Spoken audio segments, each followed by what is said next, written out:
আজকের ভারতীয় ফুটবলের সবচেয়ে বড় খবর ২২ বছরের অপেক্ষার অবসান ঘটিয়ে অবশেষে বড় ট্রফি জিতল ইস্টবেঙ্গল। অন্যদিকে শেষ মুহূর্তে বড় ধাক্কা খেল মোহনবাগান সুপার জায়ান্ট। আর এই নাটকীয় আইএসএল ফাইনাল ডে নিয়ে এখন উত্তাল পুরো ভারতীয় ফুটবল। ভিডিও শুরুতেই দেখা যায় সব নজর ছিল দুই বড় ম্যাচে। একদিকে ইন্টার কাশির বিরুদ্ধে মাঠে নেমেছিল ইস্টবেঙ্গল, অন্যদিকে মোহনবাগান খেলছিল নিজেদের বাঁচা মরার ম্যাচ। লাল হলুদ সমর্থকদের একটাই স্বপ্ন ছিল, বহু বছরের ট্রফি খরা কাটানো, আর সেই স্বপ্নই এবার বাস্তবে পরিণত হল।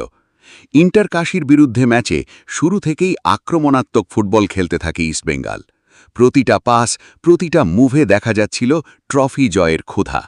চাপের মুহূর্তেও দল আত্মবিশ্বাস হারায়নি। শেষ পর্যন্ত ২-১ ব্যবধানে জয় তুলে নিয়ে ইতিহাস গড়ে ফেলে লাল হলুদ ব্রিগেড। অন্যদিকে মোহনবাগানের ম্যাচের নাটক যেন শেষ মুহূর্ত পর্যন্ত চলেছে। নির্ধারিত সময়ের শেষ দিকে গোল করে সমতায় ফেরে বাগান, কিন্তু সেই ফল যথেষ্ট ছিল না। জয়ের জন্য বড় ব্যবধানে গোল দরকার ছিল, আর সেটাই করতে ব্যর্থ হয় সবুজ মেরুন শিবির। ফলে চোখের সামনে ট্রফি হাতছাড়া হতে দেখল তারা। সবচেয়ে আবেগঘন মুহূর্ত ছিল শেষ বাঁশি বাজার পর। মাঠে আনন্দে ফেটে পড়েন ইস্টবেঙ্গল ফুটবলাররা, কোচিং স্টাফ আর সমর্থকরা।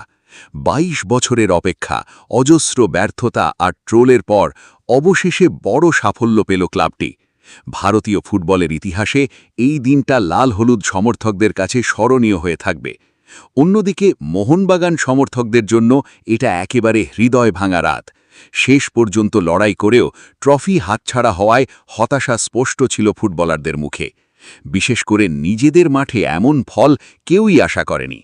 এখন প্রশ্ন একটাই, এই ট্রফি জয়ের পর কি আবার ভারতীয় ফুটবলে নতুন যুগ শুরু করতে চলেছে ইস্টবেঙ্গল? আর মোহনবাগান কি আগামী মরশুমে আরও শক্তিশালী হয়ে ফিরবে? তোমাদের মতামত কমেন্টে জানাও। ভিডিও ভালো লাগলে লাইক, শেয়ার আর সাবস্ক্রাইব করতে ভুলো না।